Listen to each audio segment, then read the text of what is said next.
What's going on, guys? It's Nick here, back in the video. Today we're taking a deep dive into every tight end you need to know this season. So sit back, hit the like button. Let's get things started off in tier 1. Brock Bowers, Trey McBride, and George Kittle. My guess is that every single platform is going to have it in that order of ADP, and I do think that ranking is correct this season. However, I also think Kittle does deserve to be in this top tier, which is definitely not something you'll see by ADPs. But let's start off with Brock Bowers.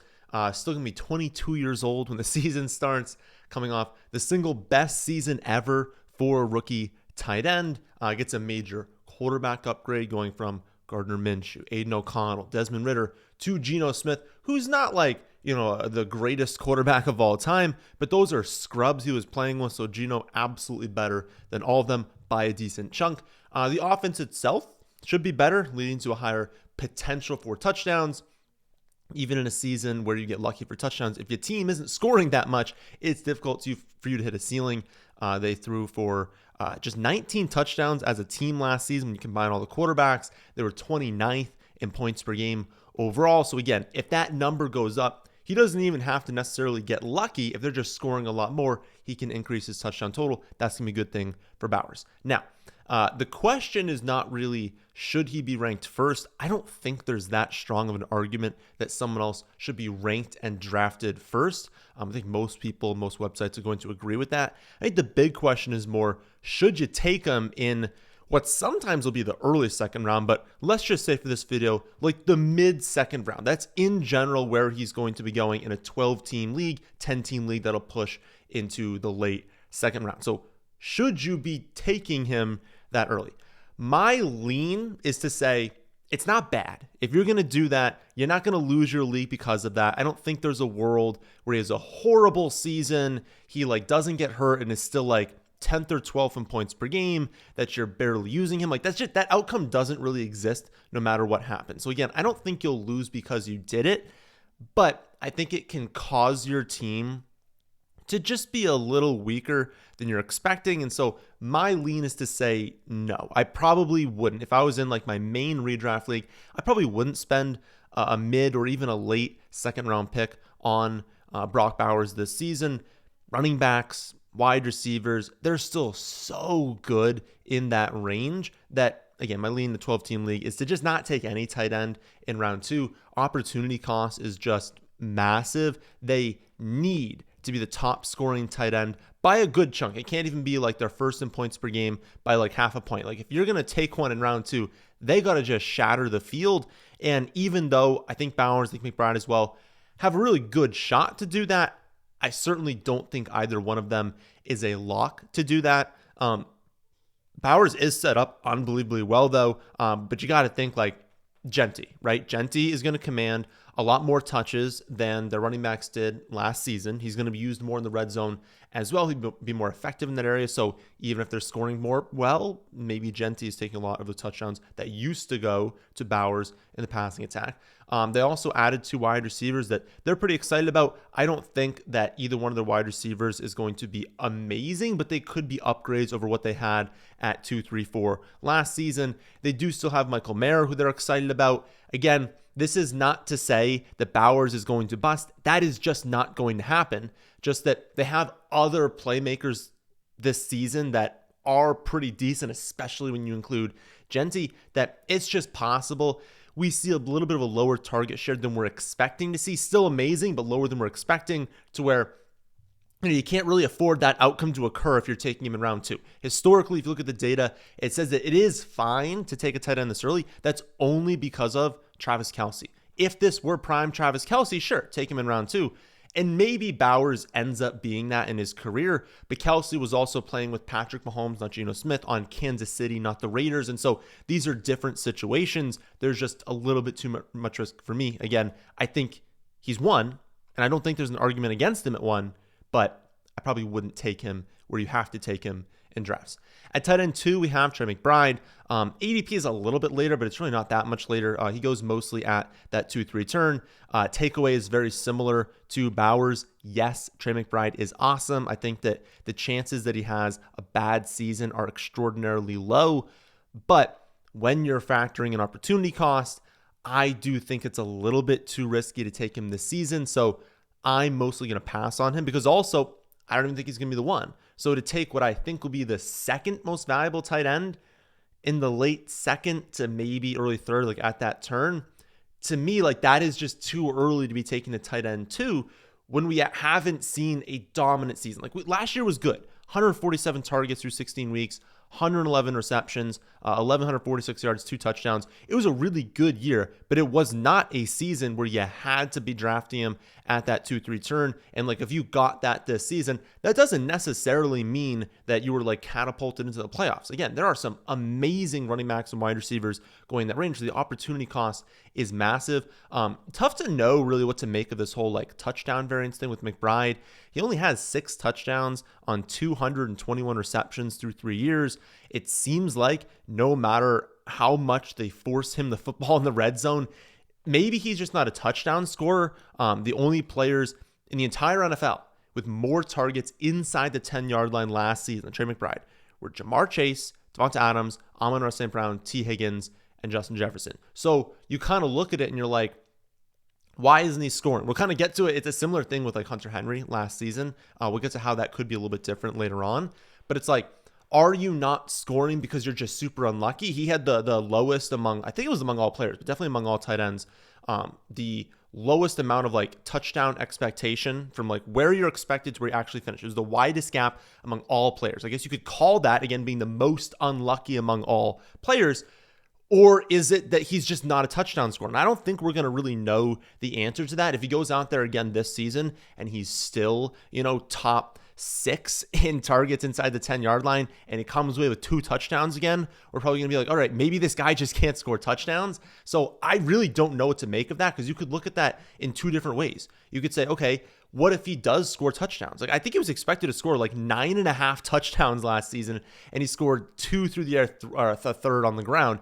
Like if he actually scored 9 or 10 touchdowns, we'd be looking at this being like, all right, this kid's a stud, and maybe we would be arguing for him as a tight end 1. So I can see that outcome. But if we live in the other world where they look at it and they're like, all right, maybe we should stop force feeding the ball in the red zone. He clearly can't do it. And those come down and he's not someone who's going to score a ton of touchdowns. Well, that hurts in fantasy. So again, I don't know what to think of it. I think because we don't know, and just because I think Bowers just like is a better prospect, his situation's elevating. Whereas like, it's a similar situation to last season for Trey McBride. I think because of those factors, again, I think you have to put him at 2, but I understand people being excited if he can score those touchdowns. Again, 13 targets inside the 10-yard line. He only turned it into 4 receptions for 10 yards and 2 touchdowns. That was far and away the worst among all players with 13 or more targets inside the 10. So again, I don't know. Maybe he's going to crush it this season, but we'll see. Rounding out tier 3 is George Kittle, who finally is someone that I would target. So among this top 3, given cost, as of recording the video, Kittle's climbing, but still given cost where he's at right now, I would prefer George Kittle at cost to Bowers and McBride. Not only did he already finish first in points per game last season, but he's set up incredibly well this year to just crush it. Debo is gone. Ayuk is not going to be healthy to start the season. Pearsall just can't seem to stay healthy. McCaffrey is pretty much always a wild card to stay healthy or go off. Juwan is good, but he can't do it all by himself. So there's a very real chance that the 49ers passing game is centered around Kittle. And it has been at times throughout his career. But again, they've always had kind of a Ayuk there. They've always had Debo. There's always been, McCaffrey going off. There's always been someone else that's the actual focus, to where in random games, he's the key, but he's not like the key for the entire season. There is a chance that he is the centerpiece of this offense this season. And if that happens, he's going to be the tight end 1 by a mile. He would probably run laps around Bowers and McBride, which again sounds crazy, but if he actually is, we know how efficient this offense can be. We know how good they can be in fantasy. They have the easiest schedule in the NFL. They're going to score a lot of points this season. And the fact that, you can take him not at the mid and late second round, but the late and early 4th round, the opportunity cost there is awesome. And I think that opens up a pretty insane build this season. I really like in the late 1st round, if you can just go like 2 wide receivers. The wide receivers going in the late 1st round, early 2nd round, many of them like should be in most seasons like top 5 picks. They are incredible players. And so if you could grab like a Puka, a Neighbors, a Nico, Amon-Ra, Brian Thomas Jr., if you could get like 2 of them onto your team, go Kittle in either like the late 3rd or early 4th round and pair that with a top end running back, and you hit on that running back, the upside that opens up to your team is insane. Because if you're getting what should be top 5 production from these wide receivers, but you're getting 2 of them in the late 1st round, and you're pairing that with Kittle, who could be number 1 in his position, like, I just think the upside is crazy, because there are some mid-round running backs that we're pretty excited about this season. And honestly, I'd be fine going with a core pillars as well. Like, I'd be fine going with, like, you know, maybe you don't want to take 2 of the wide receivers late 1st round. You go with one of the stud wide receivers and McCaffrey or Genty or Derrick Henry or Achane. Like, go with a pairing like that. Grab Kittle and maybe grab a quarterback in round 4. Like, do something like that. That's a great build. It's like there's so many great builds you can do with Kittle. And if he ends up actually having the season that I think he can have, then I don't know. I think the upside is insane. I think I'd rather do that than spend, you know, like a mid-1st round pick and then take my tight end in round 2. So now I'm foregoing one of running back or wide receiver until round 3. It just doesn't, to me, feel like as strong of a build. So I just prefer going with Kittle if you can. Tier 2. Only 2 players. But a lot of people don't have these 2 in the same tier. Sam LaPorta and TJ Hockenson. LaPorta, I mean, clearly coming off a down season last year, but that was mostly due to injury. He battled through an ankle injury, a shoulder injury for like a good chunk of the season. He was dealing with one of those 2. Pretty evident for most of the year that he was not 100%. Let's not forget that LaPorta had one of the best rookie seasons ever for a tight end. It gets overlooked at this point because Bowers just crushed everyone. But as a rookie, 120 targets, 86 receptions, 889 yards, 10 touchdowns. That was only 2 years ago. And then again, last year, he was kind of just battling through injuries. Unfortunately, LaPorta's another player I'm not like super pumped to draft this season. First off, Ben Johnson's gone. And so while I think we should expect a bounce back in production from LaPorta, he'll have to be a lot better to make up for what I think is going to be impending regression for the offense. The other issue is I just don't see a world where he really challenges the top 3 or honestly just like definitely not overtakes them, but like, you know, competes with them on a weekly basis. I think the top 3 is pretty locked in. And so that becomes brutal when you consider historical data that suggests that drafting a mid-round tight end is one of the worst decisions you can make among all positions in your draft. We've seen a huge bust rate for mid-round tight ends. And so if you're going to hit or you're going to target a mid-round tight end, you want it to be someone who could break out and be a top 3 tight end. And if I think that like 4 is probably the best that LaPorta can be this season, unless there's an injury, but like assuming health for everyone, LaPorta is probably the 4th best tight end, and that's probably a lock. At like his ceiling, he could easily be worse. Do you really want to spend a pick as the 4th tight end when that's kind of the best you can see him finishing at? Again, there can be injuries. He can get lucky with touchdowns, but because I'm expecting the offense to regress, because we just don't know, it's an unknown, right? Like, what if the new coordinators are way worse than Ben Johnson? We actually see a huge dip in production, and now we're looking at this being like, why did I spend a pick on LaPorta when, you know, they had this historic season? And even though he was hurt, like they did have an historic season last year, and he wasn't that good in fantasy. If they come way down in production, even if he's healthier, again, tight end 4, it just feels a little bit too expensive. He would have to trade in drafts for me to really want to be targeting him heavily. As for Hockenson, I'm a little bit more likely to take a shot on him. I have him in the same tier as LaPorta, but ADP does not. The major platforms, it's a minimum of a 1-round difference, but at times it's a 2-round difference. I've seen it go down to a 3-round difference. LaPorta doesn't really drop that often, but Hockenson, you get into some lobbies where people just aren't that impressed. People don't really want to draft him, and he does go a little bit later.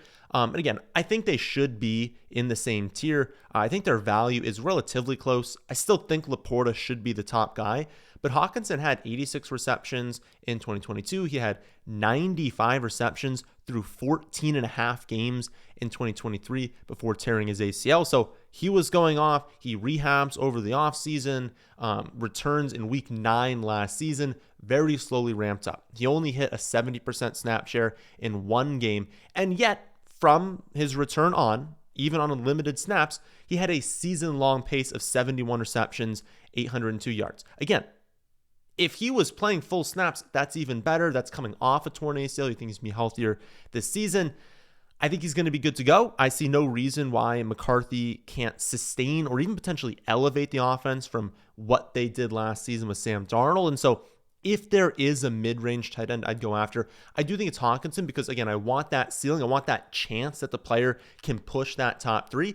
And I do see an outcome. I don't think it's the most likely, but I see an outcome where Hockenson has like 95, even 100 receptions a season. It's going to be on a low yards per reception. I don't think he's going to have double-digit touchdowns, but anyone capable of 95 or 100 receptions is obviously capable of challenging the top 3 tight ends. If they get lucky with touchdowns, they bust up a couple long plays. And I just think at ADP value, he's a better pick than LaPorta. Tier 3, Travis Kelce, Mark Andrews, and Evan Engram. This is the elderly tier of tight end, but please remember, age doesn't really matter that much at tight end. For Kelce, he's pushing it, right? Like, he's a virtual lock to finish outside the top 2. There's just no world. He'd have to be the luckiest person in the world for touchdowns. And I think his touchdown prop on sites is like 4.5. Like, it's like the markets are not expecting him to have 10 touchdowns. He probably needs like 12 touchdowns, 13 touchdowns to actually challenge the top end. And it's just not going to happen. Again, I say age isn't a concern for tight end because most tight ends retire before it becomes a problem. It's really only a concern when you push 34, 35 years old. Obviously, that is now going to be a concern for Kelce. Turns 36 years old this season. We already saw a crazy drop in efficiency last year. For his entire career, 9 straight seasons, he's hovering around 12, 13 yards per reception. Then he drops to 10.6 at age 34, 8.5 last season. And it's not because his catch rate skyrocketed, right? It wasn't like, ooh, let's give him 8.5 yards per reception, but he's going to catch 90% of his targets. It's because he's 36 years old and he's playing against a bunch of guys who are in their mid-20s. It's going to catch up with him. He's still a great tight end, but he's going to average 8 or 9 yards per reception. He's probably not going to push past that. He's probably going to have a ton of weeks. Here's the problem. You have to rank someone 6, right? But I probably wouldn't draft Kelce because most weeks he's going to have 4 receptions for 38 yards, and you hope he scores a touchdown, but most weeks he's not going to score a touchdown. He's probably only going to score a touchdown 35% of the time.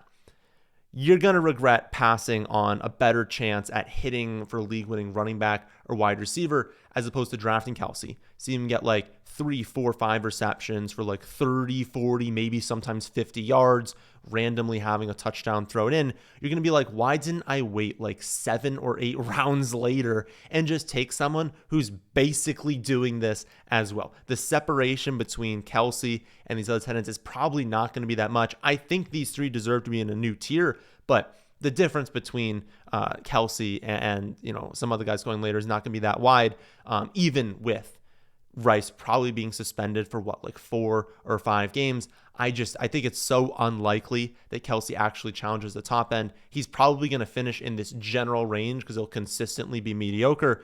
I just don't see a reason to go after him in redraft. On Underdog, it makes sense if you want to pair him with Patrick Mahomes when he scores the touchdowns. The correlation historically between Kelce and Mahomes is significant, so you want both of them hitting at the same time. But in a redraft league, I just don't see a reason to spend an earlier pick on Kelce. But you have to rank someone at 6. But I wouldn't draft anyone I ranked at 6. At 7, we have Mark Andrews. I think everyone remembers how awful he was to start last season.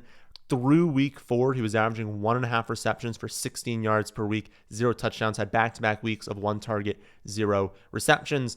From week 5 on last season, though, he had a season-long pace of 64 receptions for 795 yards, and he scored 11 touchdowns in 13 games. That is what saved his season, was all of the touchdowns. It was he wasn't being involved at all between the 20s. He was having barely any targets per game.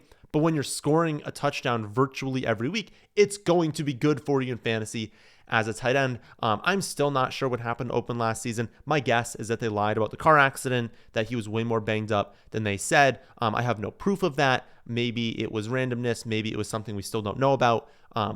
Here's the thing, though. I hate to sound like a broken record, but I don't really want to draft Andrews this season. For starters, he didn't even hit 70 yards a single time last season. So it truly was the touchdowns. And you can't really count on someone scoring 11 touchdowns. Even counting the 2 playoff games, 19 games last season, he failed to hit 70 receiving yards a single time. Again, still 6th in points per game because he scored 11 touchdowns. But you could also say he was 6th in points per game despite 11 touchdowns. Like, if you're getting 11 touchdowns, shouldn't you be top 3 in points per game? I just don't see it. Like, when you also consider that, like, there's a risk that, like, likely's been better every year. For 3 straight years, he's been getting better. He's been more involved. Maybe they go to him a little bit more. Maybe DeAndre Hopkins steals some touchdowns in the red zone. Maybe they throw a couple times to Zay Flowers. Like, there's a world where he doesn't score 11 touchdowns and he only scores 6 or 7. And in that world, you definitely do not want to be drafting him at the tight end 7. And again, he barely outperformed this with 11 touchdowns. It's like he can't really go higher than that. So again, I think he should be ranked 7th, but I'm not taking Kelce. I'm not taking Mark Andrews this season. Evan Engram is someone I could see taking some shots on. Among this tier, he's for sure the one I'm more likely to draft because not only do I see a path, he's also the cheapest, right? He goes latest in drafts. So you're getting a little bit of a better discount in drafting him. I still prefer the value on all of the tier 4 guys we'll get to in a second. Again, value. I want to make that abundantly clear. I would draft all of these 3 tight ends ahead of all of the tier 4 tight ends. So if it's straight up, you're like, I'm drafting a tight end this pick, I don't want you to go reaching on Dallas Goedert ahead of Travis Kelce. I would still draft Travis Kelce, then Mark Andrews, then Evan Engram. I would still draft it in that order. But in terms of ADP value, I like Engram because he falls in drafts a lot more. And I like tier 4 because they're going a lot later than these guys. You can get significantly better value. But again, Engram does fall sometimes. I'm more willing to take a shot on him when he does. The whole thesis behind the signing for Denver was Sean Payton wants to find his joker. He wants to find someone that he can move around the formation, that he can create mismatches with that can like put a lot of stress on defenses, that can win on his own and also be schemed open, that can make plays after the catch, get yards after the catch. There's no guarantee that Engram will be used in this way because Payton has looked for a joker before. He has tried to find one and then not been able to use them. The upside is, what if he is successful, right? What if Engram is someone who has a locked-in target share every week, is being schemed usage, especially in the red zone? Like Payton has talked about utilizing Engram in the red zone. The weekly upside would be significant. Like if he's getting schemed usage where we can rely on 5-6 receptions every week, that's going to be really good because it's going to be highly efficient. It'll be coming with touchdown upside. Like that'll be something we'll be wanting in fantasy because it'll just be weekly solid production at tight end with upside to where if they get behind, if they've really got to get going, he can be peppered with targets in the short area field and really rack up receptions. My fear and why I don't want to go all in on Evan Engram is that it's Denver, right? I've talked so much about how I'm scared of the Denver pass catchers because there's a lot of really good players. I'm scared of the volume here. Sutton is still the alpha. He is still going to command a strong target share. They love Pat Bryant. Pat Bryant's probably going to be used in the short and intermediate field area of the field as well. Mims is going to get designed usage deep downfield. The running backs are great. They're going to get more carries and more targets this season. And the defense is amazing. So there'll be games where they utilize this amazing offense, get up by a couple scores, and kind of coast in the second half.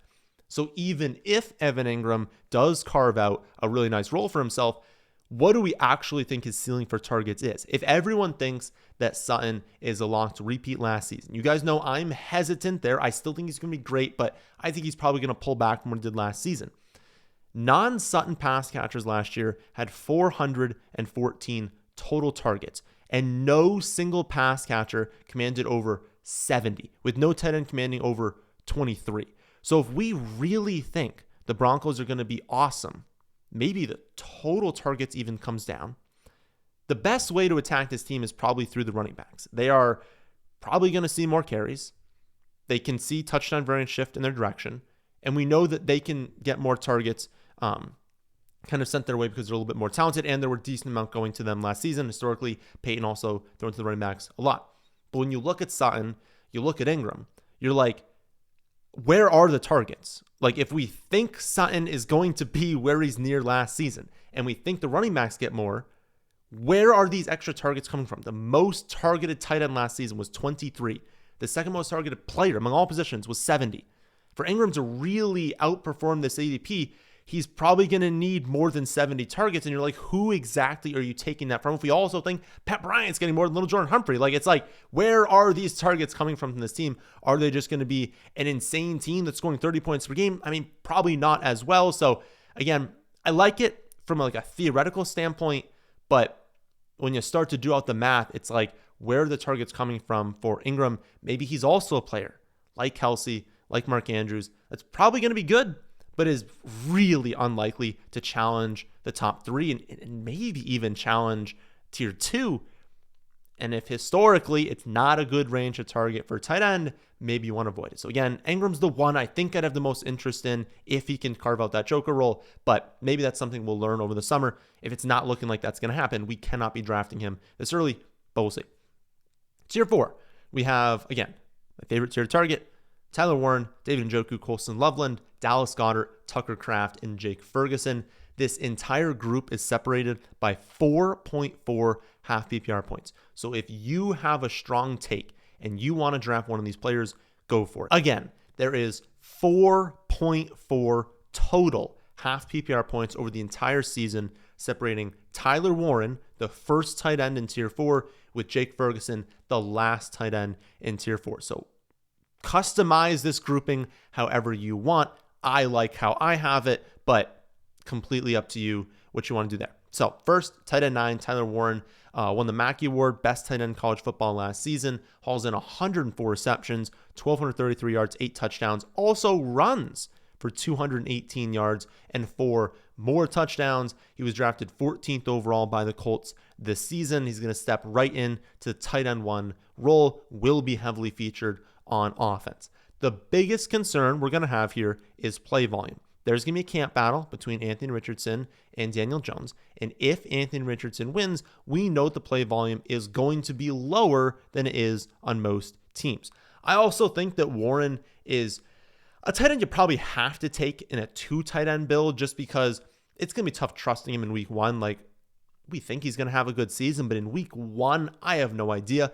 I kind of want to see, like, especially if Richardson wins the job, I kind of want to see the elevated volume for plays. I kind of want to see them throw the ball a little bit, be good, him be involved in offense. And so I wouldn't want to start him in week 1. And because of that, maybe you hesitate in taking him at 9.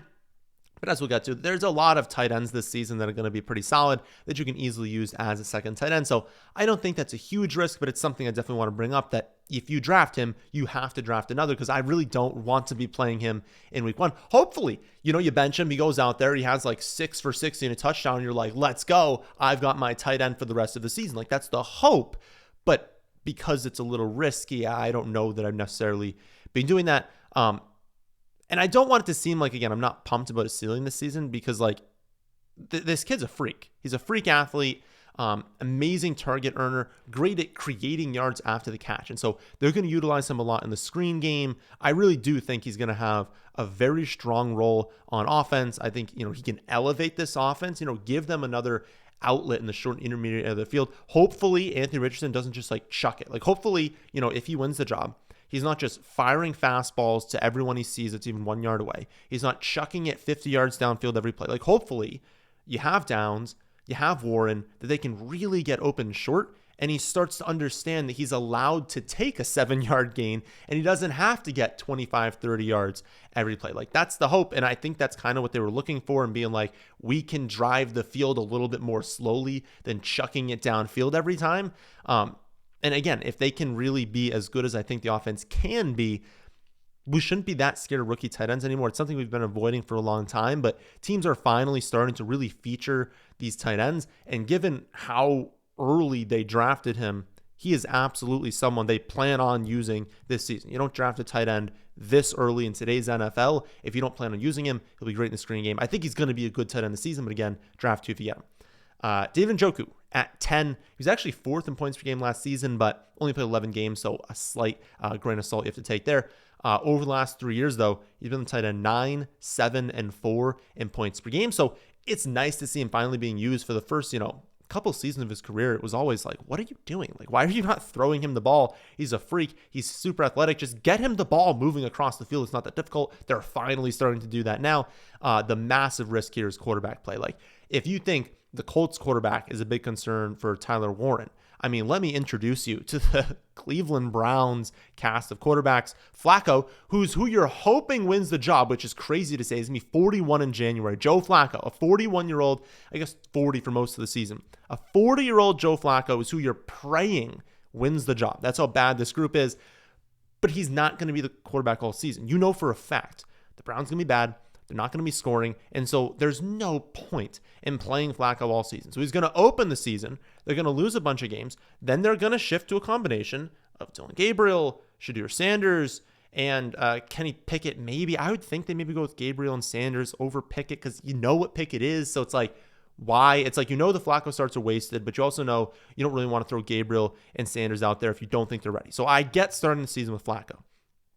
But to go with Pickett after that, it's like, everyone knows Kenny Pickett's bad. Like, everyone knows that. So I think Gabriel Sanders is probably going to be who they have for 70% of the season, kind of mixing in and out. I have no idea who's going to win that job, but my guess is they're both going to be pretty bad. And so it's going to be another season where you're like, you know, you want to draft Njoku and he makes sense and you want to be playing him, but the odds are he's going to be solid in the Flacco starts and he's going to be pretty bad in all of the other starts. So who knows? But maybe, you know what? Maybe Gabriel goes out there, Shadur goes out there, and they're awesome. Like, maybe one of them actually breaks out, is really good, and then we can have a little bit more appeal in some Browns players. But I think for most of the season, Njoku's going to have a pretty good shot of being in that like 7 to 13 range.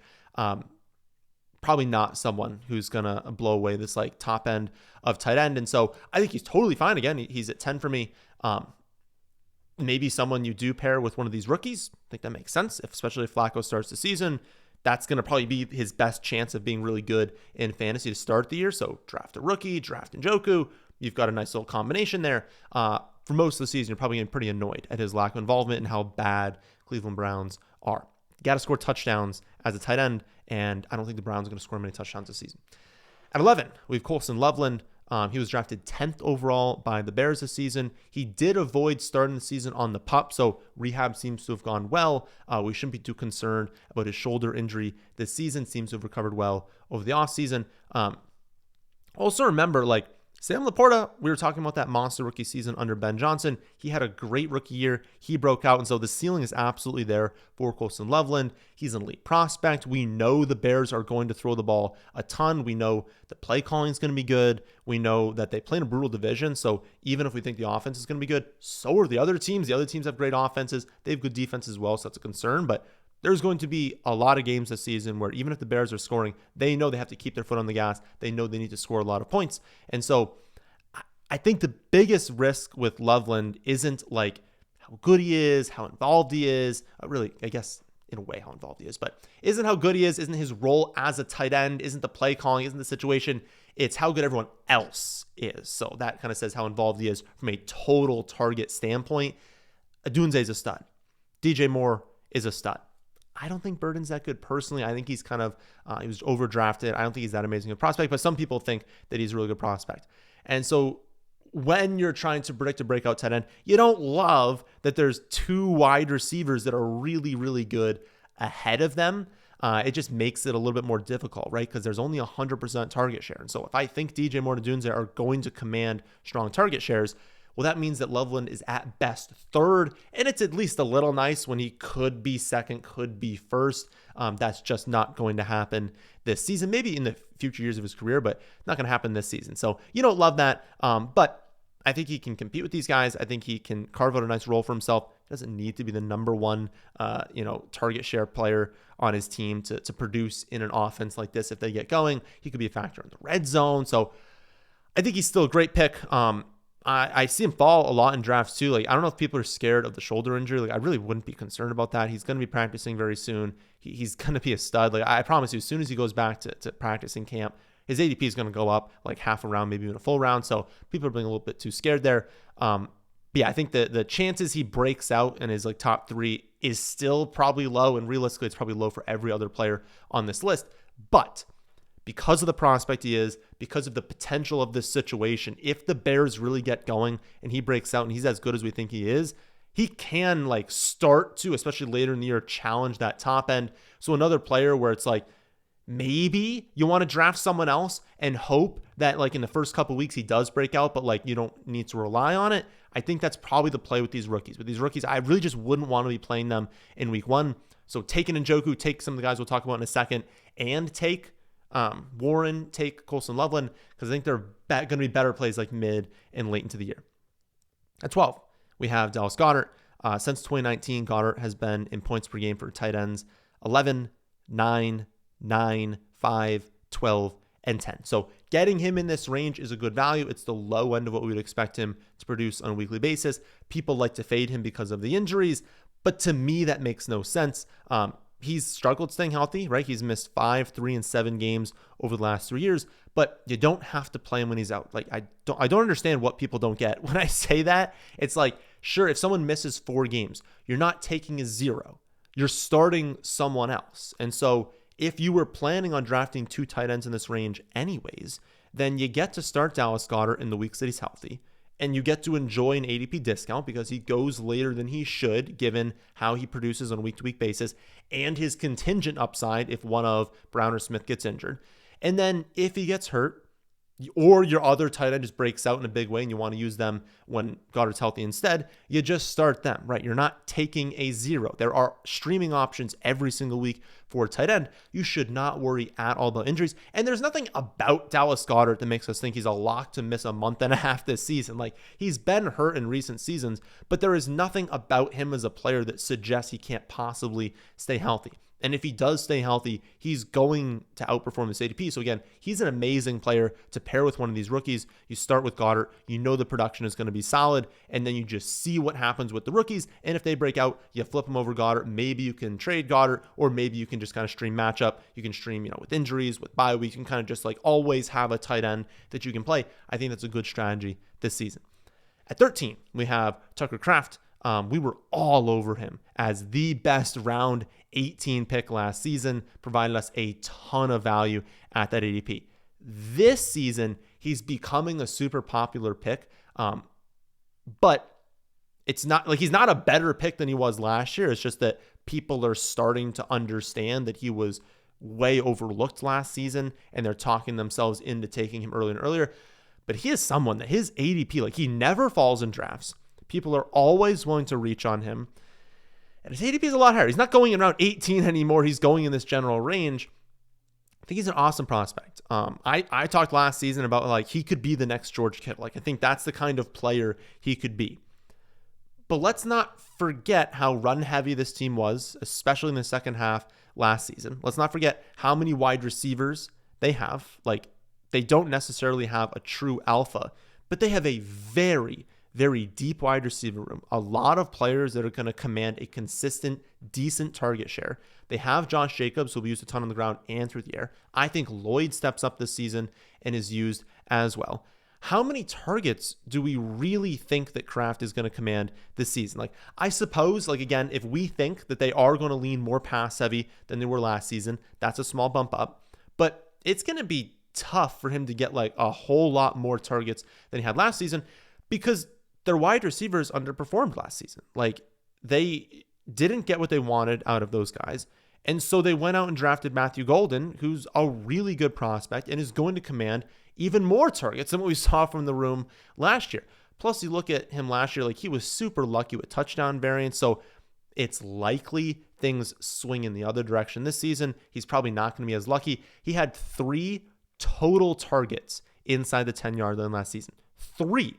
Scored 7 touchdowns. So he's scoring from further away. He's not being used when they get into the red zone. They're running the ball a ton in the red zone. They're utilizing other players in the red zone, especially green zone targets that's inside the 10-yard line. Those are way more predictive than red zone targets. In the red zone, you're still pretty far away. Like, a 7-yard pass in the red zone does not have an amazing chance of scoring. Pretty much any target inside the 10-yard line does. And so that's where you want to look at for touchdown scoring. Again, he scored 7 touchdowns last year, but he didn't have that many receptions, and he only had 3 targets inside the 10-yard line. So I'm just a little bit worried that, like, if the touchdown luck goes back, even if they throw the ball more, when you add in Golden, when you have Christian Watson, it's his second torn ACL, so they're going to bring him along slowly, but he is recovering pretty fast. He's going to be a factor at some point this season. You add him in with all of the wide receivers we have. I just struggle to see a world where the target share for Tucker Kraft is significant enough where it's like every week we feel confident in starting him. I think on Underdog it makes sense because it's such a good team that they're going to have weeks where they score a ton of points. He's going to have maybe some multi-touchdown games. Like maybe he's going to have some weeks where he racks up receptions.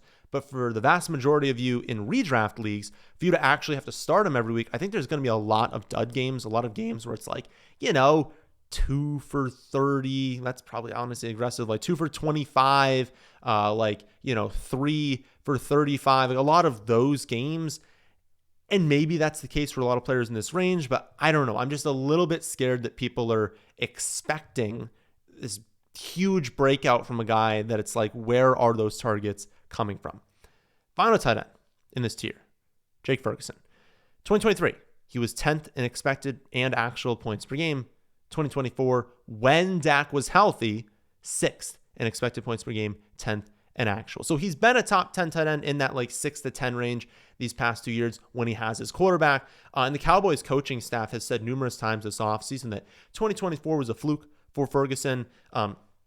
Hurts his knee in week 1. He has the concussion mid-season. Of course, Dak gets injured. So you have all these factors to where there was a reason he had a down year last season.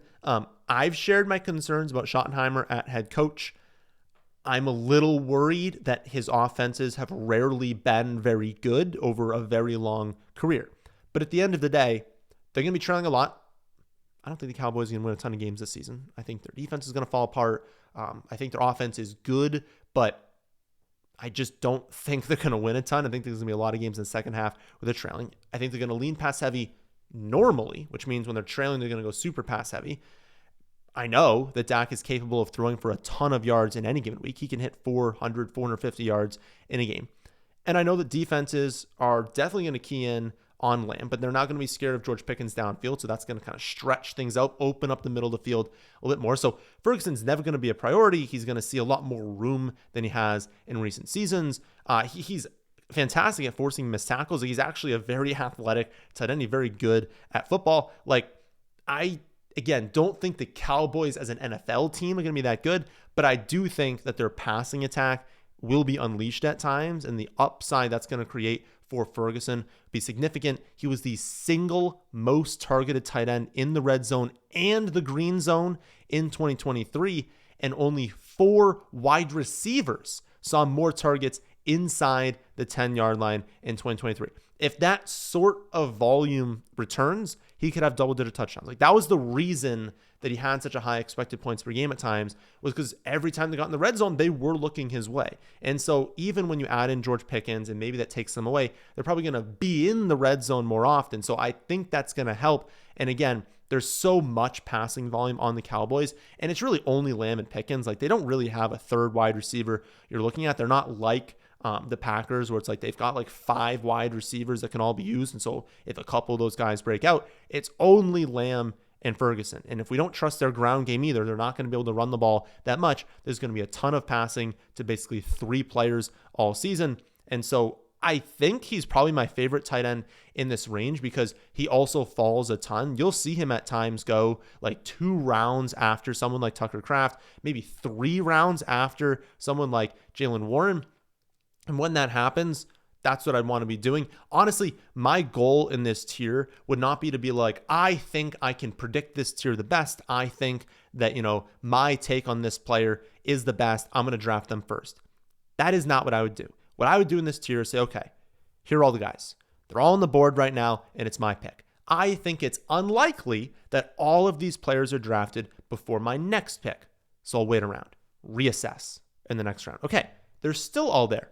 Wait around. Okay, only 2 of them are left. Now, take one of the 2. That's kind of how I would play it. I truly don't have that strong of a take for this tier. I think it's a great tier to target, but any of them could end up breaking out. Any of them could be the top guy. And because that's the case, why would I want to spend, at times, because some people reach and some people just don't like players, you will see randomly 1 or 2 of these tight ends go 2 to 3 rounds later than the first drafted.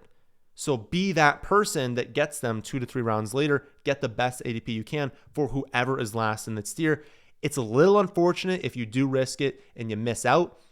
But in a redraft league, for you to miss out this late, it means that people are being really aggressive at tight end, and you probably just racked up really good value at other positions. So I think it's unlikely you totally miss out. Again, just be at the end of this tier. If you want to double dip this tier, I think that's also a great thing to do. I kind of mentioned the ways you can do that. But I would also be fine taking one from this tier and then one from tier 5, because I think tier 5 also are decent bets to outperform ADP or to have really good seasons, be players we can stream. So if you want to do that, that's fine as well. So tier 5, Dalton Kincaid, Isaiah Likely, Kyle Pitts, Brenton Strange, and Hunter Henry. Also like this range, but the path to a league-winning season is a lot thinner for all these guys. It's more likely that this range is fine, that they are players we can stream.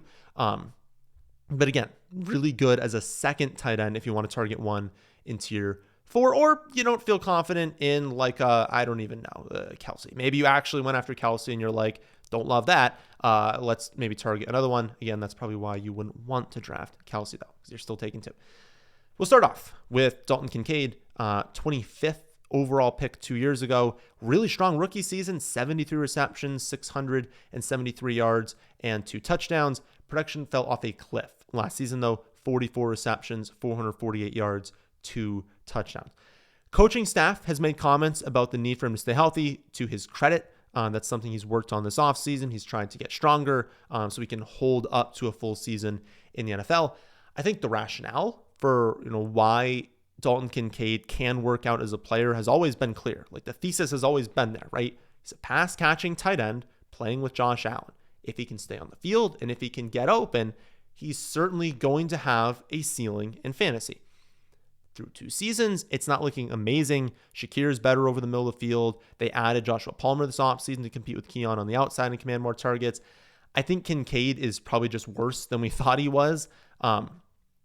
The fact that like I'd be a little bit more excited if they sometimes let him run downfield, because ADOT is just so low. They never let him run more than a couple yards downfield, that it just takes him a million targets to do anything each week. And you're not going to get a million targets on the Bills. He is not going to be the most targeted player on this team. And so I like him as an underdog stack. If you took Josh Allen, you took Keon Coleman, you want to pair that with Dalton Kincaid, I think that makes a ton of sense in a redraft league. Again, fine as your second if you're just kind of holding on to hope that he can be something. But personally, I probably wouldn't go there. At 16, we have Isaiah Likely, as alluded to before, is someone with ceiling. His receiving yards, his touchdowns, his snap share have all risen in each of his first 3 seasons. Has the very obvious contingent upside if Mark Andrews misses time. For every single other tight end, if the starting tight end got hurt, their value goes up, right? They're going to play more, see more targets, but not by that much, and not enough to where it's oh my goodness, the starter went down. We have to be starting this guy every single week. That's just not going to happen. With Likely, it will happen. He would be an auto start in any week that Mark Andrews missed. And I'm not sure that's totally being taken into account by his ADP. Most players in this range have no path to being top 5, but there is actually a clear path. It is Mark Andrews gets hurt. And I know that that's unlikely to happen. And it's not amazing having him on the bench waiting for that to happen. But there's a path to him being a league winner, and there's not a path to many other players in this range being a league winner. So I would say if you drafted Njoku, you drafted Goedert, Tucker Kraft, Ferguson, you drafted those tier 4 tight ends that are not the rookies, basically, that we will rely on early in the season. I think it makes a ton of sense to pair them with Likely. You start one of those 4 early in the year. You enjoy decent production. You hold on to Likely as long as you can. Early season, we're going to have some really good free agent ads. And so if you have to cut him, it is fine. But you see what happens to open the year. Did the role expand or not? And you see if Andrews gets injured. If you can keep holding him and an outcome occurs where Andrews does get injured, you have a top 5 tight end. And it's something that you just kind of can't find in this range. At 17, we have Kyle Pitts.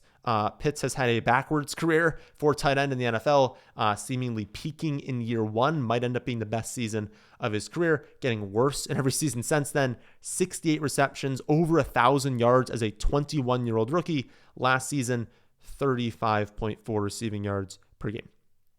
It's nice to see the touchdown totals tick up in every season. That's nice, gone from 1 to 2 to 3 to 4. But he just can't seem to capitalize on his athleticism. he can't seem to develop as a tight end. It's like, when you're that athletic, figure it out. Like, figure out how to be a good blocker, figure out how to get open in NFL. Like, it can't be that hard when you're that athletic, but he just can't figure out how to do it. There's obviously still some hope, right? He turns 25 early in the season, so he's still young. There is still time for him to mature and get better. He gets an upgrade at quarterback, transitioning to Michael Penix Jr. this season. I've lost hope in a true breakout happening for Kyle Pitts. But with that being said, at the tight end 17 right now, even at 35.4 receiving yards per game last season, he was 19. So realistically, at 35.4 receiving yards per game and only 4 touchdowns, if he was 19th, the odds that he like really busts here, right? You take him at 17th and he's the 40th best tight end. Like, that's just not going to happen. Like, the overwhelmingly likely outcome is that he's pretty much around this range at worst. The problem is, how much does that help you, right? Like, even if you draft someone at 17 and they finish 15th, 16th points per game, you're not really using that, right? You kind of need a tight end to be top 10 to really add any sort of value. And so it's fine knowing that like he's probably not going to underperform this ADP by that much. So it's not going to be a terrible pick, but you're still going to have to, even if you draft him at 17, he finishes 15th in points per game, you're still probably going to have to find a better tight end at some point if you want to win a championship. And so I think it's fine. It's just going to take more than returning or slightly exceeding value this late to actually be worth it. So I don't love the arguments that say, oh, probably going to finish at worth 17th to 20th, so take him at 17th and it's not that much risk. But if he finishes anywhere 15th or later, you probably have to cut him anyways to try and find someone that'll be top 10, or else you're just kind of really losing at the position. So maybe he can do it. You know, definitely you have to take 2. You have to take another tight end when taking him. I would take 2 shots late taking him, but maybe he does break out. Situation's great. The talent is hard to ignore, but at some point we kind of have to ignore it. At 18, we have Brenton Strange, third-year tight end for the Jaguars. Was decent in filling in for Evan Engram last season. Should be the locked-in starter. You guys know how much I love the Jaguars' offense this season. If they can really get going, then there is a chance that he's like a usable kind of like fringe tight end 1, tight end 2, you know, low end 1, high end 2 this season. I really believe in Liam Cohen. I think that this offense is going to take a big step forward if everyone can stay healthy and he can carve out even just like an okay weekly target share. He will be someone that every week you're like not pumped about, because they still have Brian Thomas Jr., they still have Travis Hunter. Those 2 are studs. I think the ground game can get going. Like, you're not going to be pumped at any point starting Brenton Strange. It's going to be like, you know, I get some good weeks. He scores sometimes. I like it when they go off, but like, I'm not pumped to do it. But for this late, that's still a pretty good pick. Again, I said before that like, you don't love it when they have 2 elite wide receivers ahead of him, because there's no chance in the world that Strange is out targeting Brian Thomas Jr. or Travis Hunter. Like, there's just no planet where that exists while they're both healthy. But if you're all in on Jacksonville, Strange still makes sense, because if the offense is elevated enough, they can be, you know, kind of like I mentioned with Jake Ferguson, to where like if they're throwing the ball enough and being that productive, you can be that third target and still be solid. But I will say, like, I would trust the ground game more in Jacksonville than I do in Dallas. I honestly trust Dami Brown as that third wide receiver a little bit more than what they have in Dallas. I also think Ferguson's a better player than Brenton Strange. So like, there's a reason why he's going this late, but you can at least see the path if you really believe in Jacksonville. Final tight end in tier 5. Probably the one that I'm most excited about is Hunter Henry. Another tight end I really like this season. Only 3 tight ends had more targets inside the 10-yard line last season, which is super impressive because the Patriots didn't exactly make it into the red zone very often last year. There weren't that many total pass attempts inside the 10-yard line for New England. In fact, Hunter Henry was the only Patriots player with more than 3 targets inside the 10-yard line last season, and he had 10. So when they made it into the red zone, he was the guy they were looking at. Again, they just didn't make it that much. He had the 3rd largest share of his team's targets inside the 10-yard lines among all players, not even tight ends, among all players.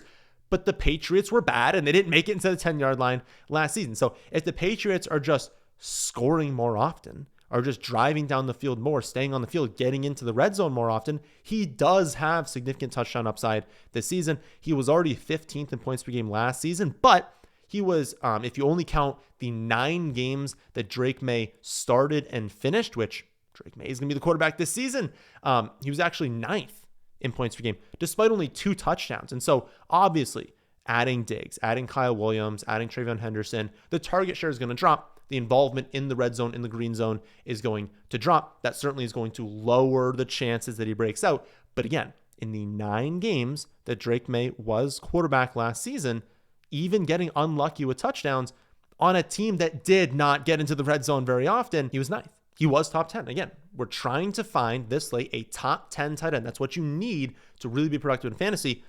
I could see it happening. Like among the tight ends in this range, Hunter Henry is certainly the one I'd want to draft the most, and he goes pretty darn late in drafts. I'd be fine taking him as high as like a little bit ahead of likely. Like I'd be fine taking him like kind of right at the top of this tier. Also an amazing player to draft with Warren and Loveland. If you planned on drafting like 2 tier 4 tight ends, you draft Tyler Warren, and then you're like, oh no, everyone took tight end. Now we're into tier 5. Grab Hunter Henry, start Hunter Henry to begin the season, wait on Warren, and then just assess. Maybe Warren goes off, maybe both of them go off, and you have really good value there. But again, I really like Hunter Henry in the season, and especially on Underdog, you should be hyper-focusing on him.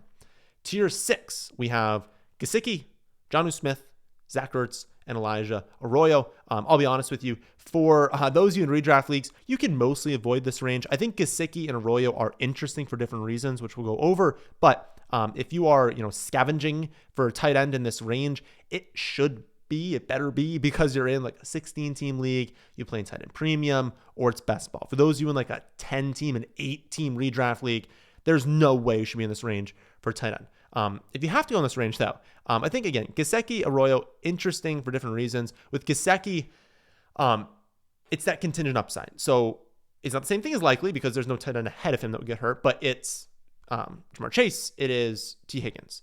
If one of those two were to get injured, we know for a fact that Gesicki would become a much larger part of the game plan. He'd be like basically a must-start tight end in fantasy. They discussed that being the case last season. They told us that that was the plan when one of them got hurt, that Gesicki would be the guy to step up. And we saw it play out. In the 5 games that T. Higgins missed last season, Gesicki jumped to 10.8 points per game. He was top 5 in fantasy production.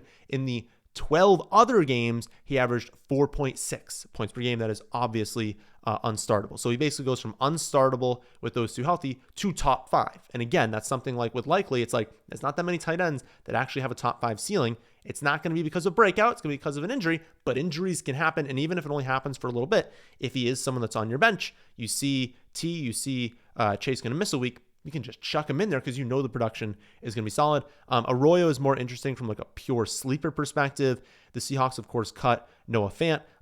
That leaves them with Arroyo as, I would say, the unquestioned starting tight end. They'll use other guys, but like Arroyo is the guy they want to be featuring this season for tight end. This staff said he could have been a top 15 pick if he'd stay healthy in college. They even questioned like if they could use him as the Metcalf replacement as an X wide receiver. Obviously, that's like a little bit hyperbolic. Like that's not going to happen. But the fact that they've even thought about it, the fact that they were so high on him, like if you think he could have been a top 15 pick, you're viewing him in the same lens as Tyler Warren and Colston Loveland. And think about the team. We like Kubiak at head coach. We know that Cooper Kupp might be cooked or might struggle to stay healthy. We know that they really only have JSN. There's no one else that's commanding targets. And so there is opportunity here. There is coaching here. There is talent here. He is probably the single best pick, I would say, among all positions that you can make in Underdog right now. In the later rounds of Underdog, smash in 18, smash in 17. I'm taking him every time pretty much. In 16, he should probably be going in more closer to around 15. Unbelievable pick as your second tight end redraft, seeing if he breaks out. Unbelievable pick again in Underdog. Amazing target in Dynasty rookie drafts. I think that like the market will eventually catch up. We're probably in like a 2 or 3 week period right now where if you can draft him, you are going to get him at value as the ADP climbs up. If you want to be drafting on Underdog right now, sign up for your first account today. Promo code FFA. Join one draft and get my rankings for free. So if you want an easy way for free to get all of my rankings, my detailed projections, my ranking across all positions and in season, the detailed projections in season, the weekly rankings in season, all of that for free, you sign up for Underdog. You join one draft with promo code FFA. You join one draft. You take Arroyo at value. You're getting a nice little discount, and you also get my rankings for free. Pretty darn good deal that we have going on all summer long. But yeah, amazing. An amazing pick, but the ADP will probably catch up. Other somewhat appealing play in this tier is Jonnu Smith. His ADP keeps dropping, but it's starting to stabilize a little bit. So whenever we see that stabilization, that's what I'm targeting. So right now I'm starting to draft him a little more often. He's already played with Arthur Smith, so it's not really a system where it's like, oh, he's kind of joining, later in like the off season. Maybe he doesn't have time to prepare. Like, he knows the system. He's been in the NFL for a while. I wouldn't worry about that at all. We know Arthur Smith loves him. We know Arthur Smith is perfectly fine using multiple tight ends. I don't know. I think there's a chance that each week he's someone that we trust to get us a few looks. Trust as more like maybe your lead tight end is hurt or on bye or in a bad matchup or has busted, hasn't really done anything. And you're like, fine, I'll throw Jonnu in there. He's probably going to get a couple targets, probably going to be highly efficient. Okay chance at scoring a touchdown. I think that could occur. And I definitely don't mind on Underdog going with a backdoor stack. You draft Rodgers and you kind of close a draft with Jonnu, Rodgers, and then I like Roman Wilson over Calvin Austin. Very easy way to be like, I don't have that much correlation yet. Jonnu's a good value. Rodgers is a good value. Just grab those two and then Roman Wilson's there every single time in round 18. Just a little bit of correlation from people who are like, how do I stack that on Underdog? In redraft leagues, again, I don't know that you need to be here, but it's not bad as a second tight end. He's been productive in Arthur Smith's system before. Then finally in tier 6, Zach Ertz turns 35 early in the season. I would assume that Ben Sinnott would do something this year, do a little bit more than he did last season. I'd assume that the addition of Debo really just takes the focus away from Ertz, really lowers his potential target share. So I'm not a fan. I have a full fade on him this season, but I suppose he could fall into the end zone a couple times. Then in tier 7, Cade Otton, Darren Waller, Jadavian Sanders, Juwan Johnson, Mason Taylor, Jay Conquo, and Terrence Ferguson. Mostly a range you can avoid in all formats. Darren Waller is, I would say, the only player in this range who has any sort of real ceiling. We'll learn what that ceiling is in the coming weeks. But yeah, I think this range is fine as your third tight end on Underdog, especially if you have correlation. Understand that it's incredibly likely that no one from this range has any sort of production you can rely on. Maybe they have a couple spiked weeks, but in a redraft league, pretty unlikely that you're consistently rolling with any of these guys unless you are in a 16-team league or in tight end premium. Again, though, Darren Waller, probably the one with the highest ceiling, opens camp on the pup, but that's just because they want to bring him along slowly. He's not hurt yet. Again, age isn't really a concern for tight ends until they hit 35. He's going to turn 33 early in the season, so I understand he took a year off, but he is not too old to play tight end. It's a system that just saw 111 targets for Jonnu. He's not going to fill the full Jonnu role, but there are targets to be earned here. He is someone that's if they actually wanted to push the ball downfield more this season, which I think was the case, replacing Jonnu with Waller, someone who's historically has pushed the ball downfield more, that makes sense. If they want more of that aggressive passing attack, open it up more to Hill and Waddle through having someone who's going to command fewer targets and then have a tight end that goes downfield more. That just makes sense. So I think the signing is correct. It only takes 40 or 45 receiving yards per game to be a low end tight end one.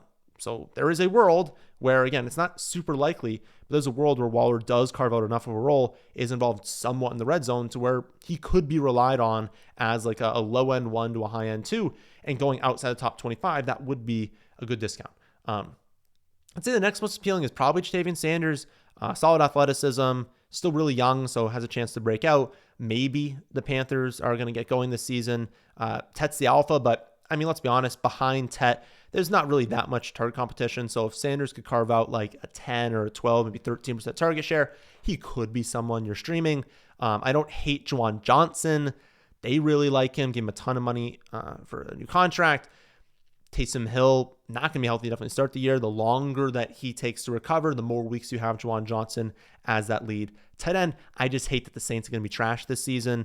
Olave, Shaheed, Kamara, all clearly ahead of him on a bad team with poor quarterback play, so I don't love that.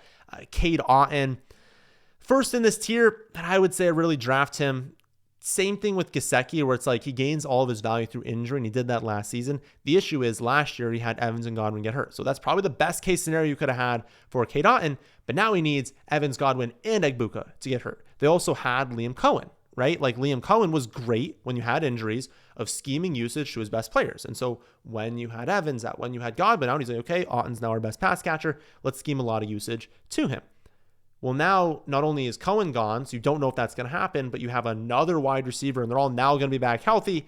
I don't know. The path is just pretty darn thin for Cade Otton, so probably don't need to go there. As for the last three, Mason Taylor, Chigakonkwo, Terrence Ferguson. I mean, I wouldn't be shocked if like Taylor, Ferguson had solid careers, had some seasons where we're kind of streaming them, but not this season. They're not going to do anything. Chig, I don't know. I suppose you could have a couple spiked weeks. I wouldn't hate it as far as the Titan stack on Underdog, but in redraft leagues, there's just no way you're going after these three, and mostly no way you're going after this tier. So that'll do it for the tight ends. That'll do it for all the rankings. So I'll probably list it in the description. All the rankings videos are done. So you want to watch any of the rankings videos among running back, wide receiver, tight end, which you just watched, and quarterback. They're all going to be done. You can watch all of them. They're all over an hour long, so a ton of information in all of them. Understand that they're going to change though, right? Like even this ranking right here in 3 days, some of these things will move around. Camps are finally opening up right now. We're getting a ton of information. All of that information every day will go into the updated rankings. I will adjust those. I'll make sure they're always as accurate as possible. So whenever you are doing a draft, you will always have the most up-to-date rankings. Again, on my website, thefantasyfootballadvice.com. And again, if you want to get those for free all season, plus the in-season rankings and projections for free all season long, all you have to do is sign up for your first Underdog account today using promo code FFA and join one draft, which you're going to do, right? You want to be drafting this summer. You want to be drafting right now to get some of these values. You want to be drafting because it's fun to do and it helps you prepare for your draft. Join at least one draft on Underdog. The following morning, you'll see an email from me giving you a login to the website. All right, that'll do it for this one. Tomorrow we will have a camp video going over all the news from opening days of camps. But again, that's it for this one. Thank you for watching. Subscribe to the channel if you're new here. Leave a like if you are still here. I'll catch you all on the next one.